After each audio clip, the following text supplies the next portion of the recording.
Hello बच्चों, the question says from the following data calculate the enthalpy change for the combustion of cyclopropane at 298 Kelvin।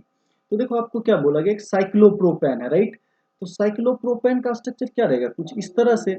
और इसके अगर हम molecular formula को लिखेंगे तो ये क्या हो जाएगा, C3H6 क्या हो जाएगा, तो C3H6 ये क्या होगा, तो आपको O2 के साथ रिएक्ट करेगा और क्या फॉर्म करेगा, तो 3CO2 और साथ ही साथ फॉर्म क्या करेगा, तो 3 वाटर मॉलिक्यूल राइट। तो ये आपका क्या होगा, एनर्जी ऑफ रिएक्शन राइट। तो इसको बैलेंस करने के लिए 6 ऑक्सीजन यहाँ और फिर 9 ऑक्सीजन है, तो ये क्या कर लेंगे 9/2O2। अब क्या ध्यान रखना है, इसमें क्या पूछा गया, पहला पार्ट तो हमने लिख लिया राइट। अब इसी का इंथैल्पी आपको निकालना है। The enthalpy of formation of CO2 and H2O and propene are -393.5, -285.8 and 20.42 kilojoule per mole respectively. The enthalpy of isomerisation of cyclopropane to propene is -33.0 kilojoule per mole. तो ये वैल्यू आपको यहाँ पे साइक्लोप्रोपीन का दिया हुआ है।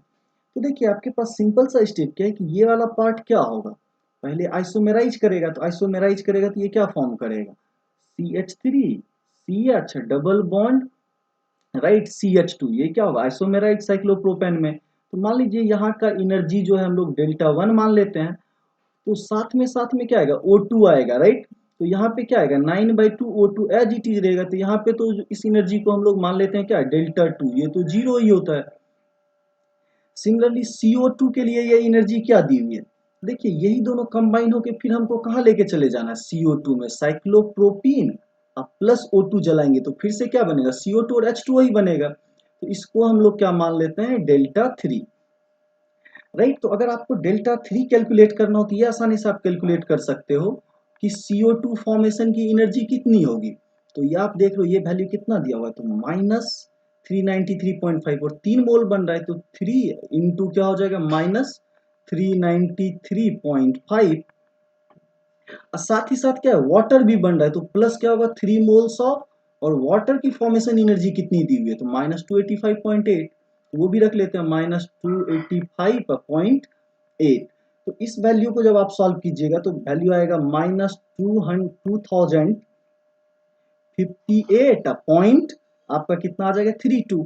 तो अब देखिए जो टोटल इंथैल्पी है यहाँ का, अगर आपको डेल्टा H निकालना हो तो टोटल एनर्जी अगर हमें कैलकुलेट करनी हो तो क्या होगा, सबसे पहला इसका आइसोमेराइजेशन का राइट। तो डेल्टा 1 ऑक्सीजन के लिए तो लिखे ना लिखे कोई फर्क पड़ेगा नहीं, डेल्टा 2 और फाइनली ये वैल्यू क्या है आपका डेल्टा 3।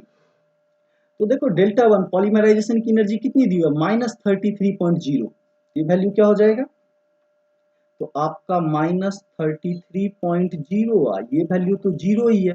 अब प्लस ये वैल्यू माइनस कितना है 2058.32। तो इस पूरे वैल्यू को जब सॉल्व करेंगे तो ये वैल्यू आ जाएगा -2091.32।